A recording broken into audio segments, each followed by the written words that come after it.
Let's see today's weather. Sunny day and a good AQI, but hurricane, It's the warmest temperatures that you've seen in 15 years.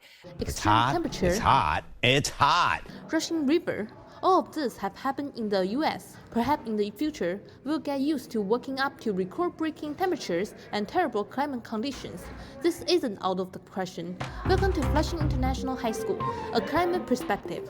Today, we will explore how leaders like Kamala Harris and Donald Trump address environmental issues and the impact on the upcoming 2024 election.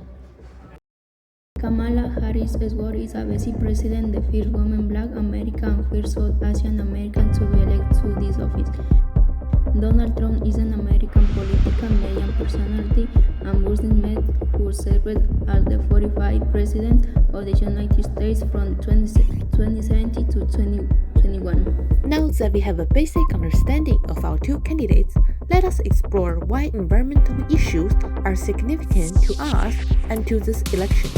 To provide further insight, let's connect with Ms. Cover.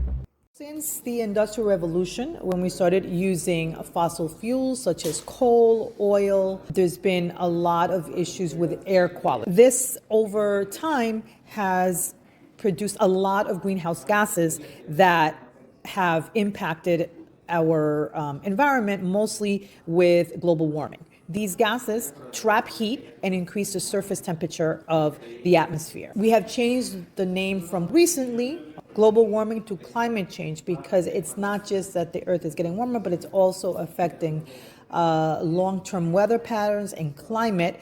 So society needs to be more aware of how we contribute to air quality, water quality, soil quality, as well as industries, and how we fund the institutions that take care of our earth. We need not just society, but the government to support those efforts, for example, with emissions from cars, and especially with industry in terms of affecting the water quality and spewing all these gases into the atmosphere. But most importantly, we can't go back. Our resources, our air and our water are limited resources that are not going to continue to grow. What we have is what we have. If we don't take care of our environment, the impacts of this climate change are going to be felt not just for us, but for future generations. Thank you, Ms. Cover, for providing us with an overview of recent environmental changes and their potential future impacts. Now, let us hear how both candidates have responded to these environmental issues. I don't believe that Donald Trump prioritizes environment in terms of protecting the environment, in terms of global warming. For one, he denies that it exists, and he perpetuates and he communicates to his supporters and to Americans in general that global warming is not a real thing. It's a hoax. And everything he's done since his previous presidency communicates and reflects that he doesn't believe in climate change. All of this with the global warming and that, a lot of it's a hoax. It's a hoax. When I hear these people talking about global warming, that's the global warming you have to worry about. Not that the ocean's going to rise in 400 years, an eighth of an inch, and you'll have more seafront property, right, if that happens. I said, is that good or bad? I said, isn't that a good thing? If I have a little property on the ocean, I have a little bit more property. I have a little bit more ocean. Trump talks about climate change almost always as a means to attack Democrats for the policies they've enacted to address it. And so he says those things drive up costs for consumers at the gas pump. He says they hurt the economy. He calls them lunacy. I mean, these are things like EV, electric vehicle mandates, or promotions of wind or solar or battery manufacturing.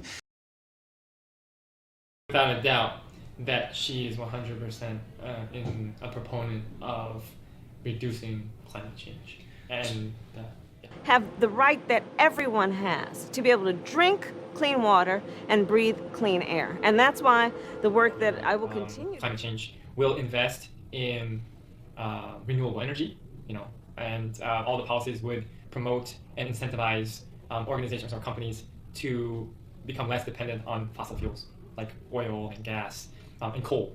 So I believe her policies would definitely incentivize companies to use more renewable energy and to reduce dependence on fossil fuels. In addition, I believe she would continue the relationship with the Paris Accords, which is the international organization that's committed that's the meeting, but there's like a Paris Treaty, I believe, an organization of countries or an affiliation of countries that come together to set goals where the world will fight together to reduce carbon emissions and to promote renewable energy. To create millions of jobs, to provide billions of dollars of clean energy money and investment to small businesses and entrepreneurs, to lower monthly energy bills for families across our nation, and to expand access to capital. In every community in our nation, there are, of course, extraordinary people with talent, ingenuity, and the ability to help us take on the climate crisis. Entrepreneurs who I've met who founded an innovative solar and wind power startup that can help reduce our greenhouse gas emissions. In communities where there are small business owners who help produce the batteries that power our nation's fleet of electric vehicles. And of course, community organizers that help millions of families make their homes more energy efficient to lower their energy bills. But while every community has the capacity to join the clean energy economy, not every community has had the opportunity to do that.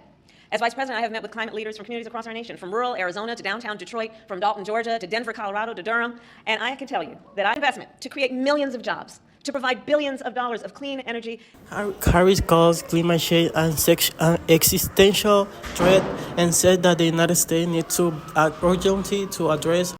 Trump said that he's not a great believer in a man-made climate change. He has also rejected climate science, sometimes calling global warming a hoax. Trump is more economic. Which candidate's approach to environmental issues is more in line with your ideas?